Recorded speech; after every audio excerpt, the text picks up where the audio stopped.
A project that I've been working on for the last 3 years is called Ngamumu, and Ngamumu is a Kuku-Yalanji word that means for mothers, and this is a project that I've developed with my co-collaborator Mirindi Schreiber.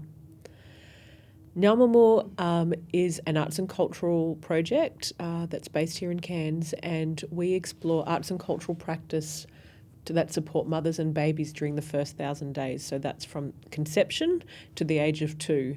And we recognise through our own experience, but also the literature, that this is a huge time in a woman's life, a birthing person's life.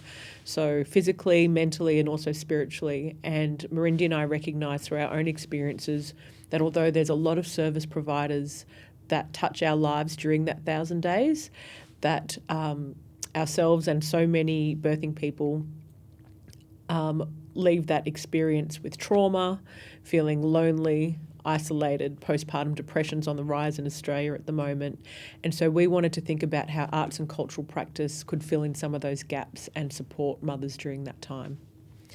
There's 3 things that I think make Ngamumu really special. And we were really lucky because from the start of developing this project and building it, we recognise ourselves not only as the facilitators and collaborators that were delivering this, but also as participants. So this project is really for mothers by mothers.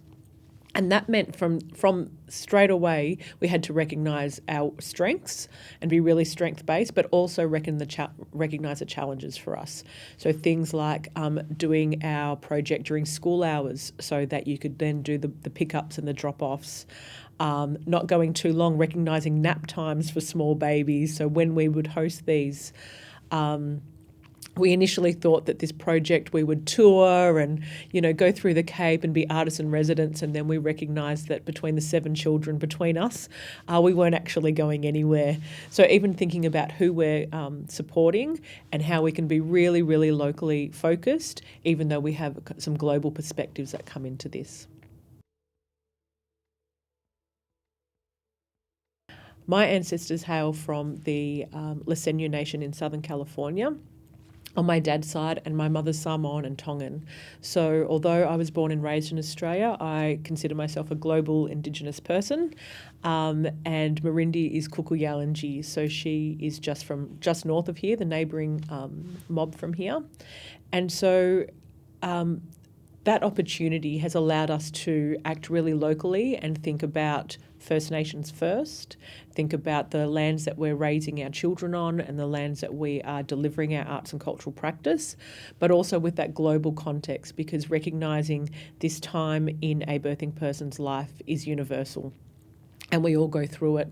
So I think what's really special is that we've been able to identify belonging and allyship as a really important aspect to the work that we do for the non-Indigenous participants in our workshops, and also the global experience of mothers and what happens to them. So we have come together in a way that's created a culturally safe space for us to, we talk about revitalisation, we talk about reclamation, and then we also talk about reimagining. So whether we have access to our cultural practices and our ancestral practices.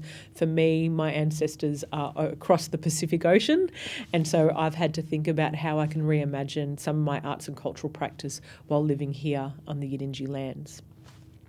And I feel like because that has been our conversation and our thread throughout our whole development of this project over the last few years, that trickles down and creates a cultural safety for our participants. So this recognising that this experience is global allows for each person who comes into contact with Ngamumu to think about their own ancestral practices and for them to reimagine what it is important for them to pass down to their babies as their first teachers.